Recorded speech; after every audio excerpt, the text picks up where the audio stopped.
What's going on, people? Obviously, first 60 video of 2024, starting off the new year, right? So happy new year to all you guys there. Hopefully you guys will reach your goals. I know from my point of view, we're starting off the year right, talking about the Sixers. But on a serious note, we're going to do a bit of like a tier list video, or in the eyes or words of our best friend, Doc Rivers, what does he say again? Pecking order, that's it.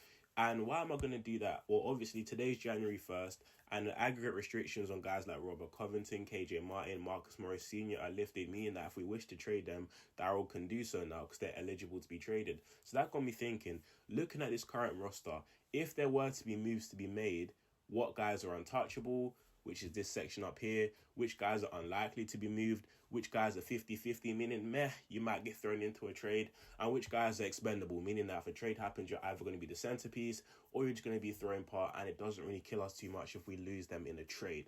But before I get into that, make sure you like the video, subscribe, share this video to your friends, all that good stuff there. But without further ado, let's continue on with this video.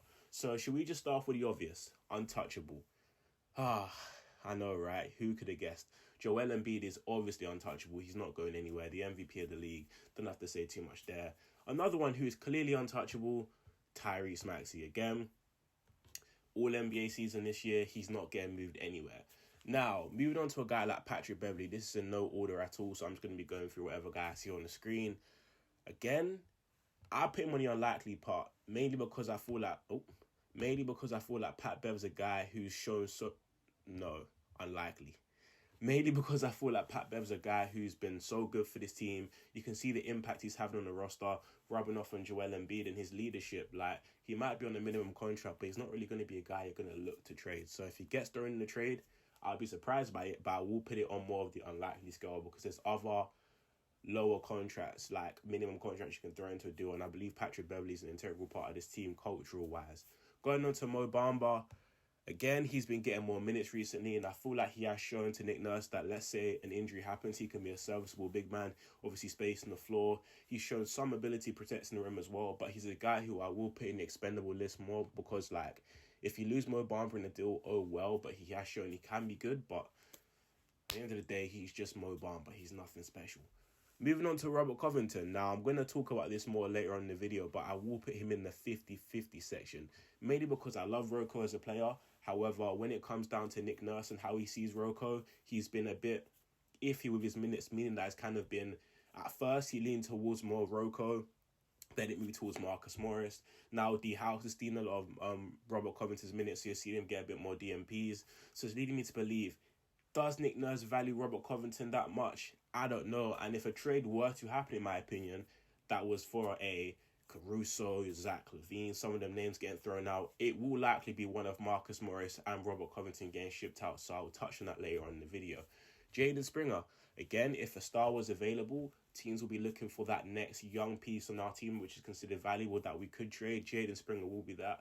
But I don't really see anyone available. And I do believe that Jaden Springer has a good development plan for this team, and I feel like in 2-3 years time down the line, Nick Nurse will value what Jaden Springer brings to the table even more, and he'll be an integral part of this team. So for that reason, I believe he will go in the unlikely section. I don't see him being moved. Again, some of these might get changed. These are just my initial thoughts, so I might go along and change them. Let me catch my breath real quick. I'm talking way too fast. But moving on next to off-season signing of the season, of the summer. In my opinion, best value deal out there, Kelly Oubre. There's no way he gets moved. A, his contract is really tiny. B, he's such an important part of this team. In my opinion, he's the third best player on this team. Love you, Tobias, but I think Kelly Oubre is just that guy for us. I will be surprised if he's not here next season. And there's almost no chance he gets moved. Like, he's one of them guys where you're not going to call Kelly Oubre untouchable, but there's as high as a chance as he gets traded as Tyrese Maxey getting traded. I don't feel like Kelly Oubre is going anywhere, so he's staying in that unlikely section. Moving on to DeAnthony Melton, this is where it gets a bit tricky. Again, DeAnthony Melton's a guy who divides opinion. I feel like for what it's worth, he's a good shooter, good defender, but it gets a bit ugly at times when he's driving to the rim. Sometimes he can't make a layup. He's inconsistent. Is he that good of a secondary ball handler? Can he be improved on? Again, a bit up in the air, hence why I'm putting him in the 50-50 section. Again, I don't feel like he's a guy you're going to look to trade actively, but if a trade becomes available and you could upgrade on DeAnthony Melton, he's expiring, has $8 million left, or 8.5, something like that. He's a valuable chip that can add up to, that can what's the word, match salary, and that contract could be valuable in potential trades made. So De'Anthony Melton, because of salary reasons, could be a guy who's involved in a trade package if one came along. Again, he's in the 50-50 section because I don't believe you're actively shopping De'Anthony Melton. He's not a guy which you're like, yeah, let's get rid of him, but he is on the 50-50 section.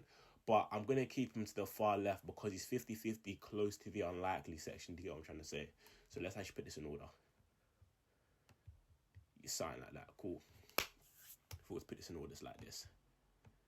So moving on to Nick Batum. Again, Nick Batum's an interesting one because I feel like Nick Nurse loves Nick Batum. He's a starter. He's the starting four for this team. Great floor spacer, great defender.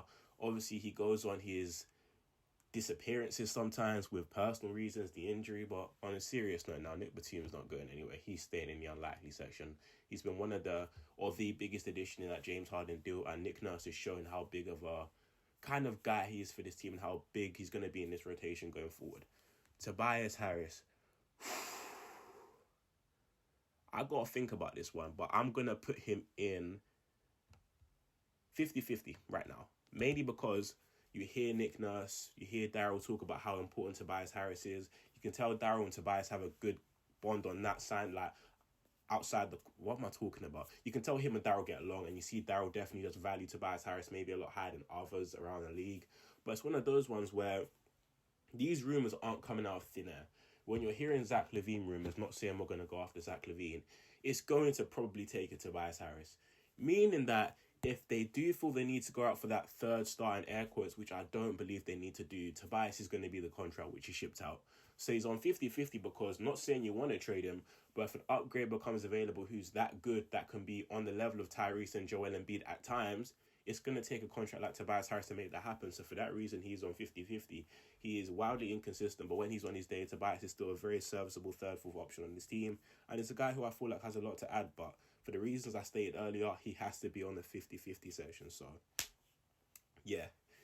Whew, our guy, Furky. Do I have to say anything? Sorry. Whatever. Moving on. Marcus Morris Sr. He's teetering on the 50-50 unlikely section, mainly because of him and Robert Covington. Like I said, it's a battle between those two for those backup 3/4 minutes because, again, at the start of when the trade first happened, Covington kind of won those minutes, correct? But then as the season's gone along, he's kind of shifted towards Mook. Maybe he likes what he brings offensively because Morris isn't just a spark shooter. He's a guy who can get into the mid-range one dribble pull-up and has some self-creation out of the post as well. So he can be seen as another viable, sense of offense at times when the offense is running dry, who can actually create for himself. So for that reason, Nick Nurse has clearly gone towards Marcus Morris. But again, in the postseason, Covington is still a high-level defender. He's a guy when he came back in the trade, a lot of fans weren't too sure about. But when Rocco came, the deflections, the steals, the impact defensively will just through the roof. So for that reason, I feel like these two, if a trade were to happen, are basically fighting for each other fighting against each other because whoever Nick Nurse prefers is probably going to be the guy who's going to go into the unlikely section here. And right now, it happens to be Marcus Morris, but I'm going to keep him in the 50-50 because that could easily change. So for that reason, Marcus Morris is on the 50-50 section. Could get traded, could not. I love what Marcus brings to the table, love what Rocco does, but at the end of the day, if one of them isn't going to play, having $16 million in salary just there when you can upgrade on a backup ball handler, you get what I'm trying to say. The most logical thing is to trade that guy out for a guy you're going to use, but that's just my thought process.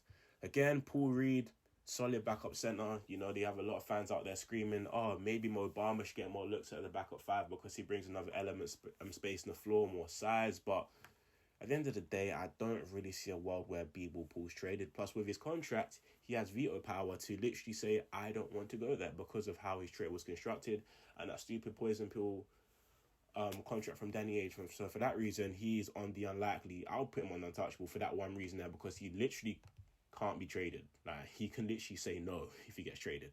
So for that reason, he is staying there. Obviously, I'm not going to talk about Javonte Smart, who's actually not with the team anymore. It should be Kenny Lofton, so ignore that.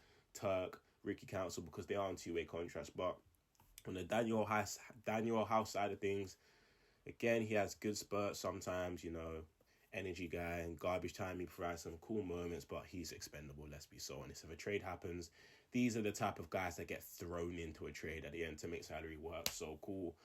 KJ Martin's a guy who I really likes coming back, but Nick Nurse clearly just doesn't see a role for him on his team so far because we have so many wings. If you said that 1 or 2 years ago, we'd laugh at your face because we've never had wings, but now we finally do. Unfortunately, a guy like KJ don't really have too many minutes for him, so for that reason, KJ is a guy who's on the expendable section, especially because there's teams who could see some value in KJ Martin. If there were a trade to happen, he's a guy who will highly likely be thrown in. But this is what I've got. You've got the Untouchables section. You've got Joel and Tyrese. Unlikely, you've got Kelly Oubre, Springer, Pat Bev, Batum, Beeble Paul. 50-50, you've got Mook, D Melt, Rocco, Tobias Harris. And expendable, you've got Mo Bamba, Mr. Korkmaz himself, KJ Martin, and Daniel House. So that's just my thoughts. Obviously, I want to see what you guys think in the comment section down below. Who you think is more on the expendable side, if I've got this completely wrong. But my whole thought process is like, cool, you look at the guys' contracts, which contracts logically are tradable contracts when you're looking at upgrading certain positions. And who does Nick Nurse favour in the rotation more? Do you get what I'm trying to say? That's how I kind of factored in to who I put in these sections. So if I was putting the order, Joel and Tyrese ain't getting traded. Kelly Oubre is likely not going to be traded. I'll put Jane and Springer here, mainly because, again, if someone becomes available that blows Daryl Morey's mind, unfortunately, a guy like Springer's going to have to be moved, but I doubt it will happen. But this is the order I'll kind of keep it in up here, keeping it between kind of here. Cool, 50-50 section. Cool, I'm happy with this. Probably move that there. And the expendable section, Korkmaz is the most expendable, so he's going to the end. But yeah, overall, that's all I got for this video today. Let me know in the comment section down below if you agree or disagree with me. Who would you put in expendable? 50-50 unlikely. Let me know. Obviously, Happy New Year to all you guys. Stay blessed. Thank you guys so much for listening. Don't forget to like the video, share the video, subscribe, all that good stuff there. But again, I couldn't thank you guys enough. You showed me so much love in 2023. Let's keep that going on 2024. More Sixer content on the way. Better content on the way. And let's improve together. You get what I'm trying to say. But thank you guys so much for watching. Thank you guys so much for watching. And I'm out. Peace.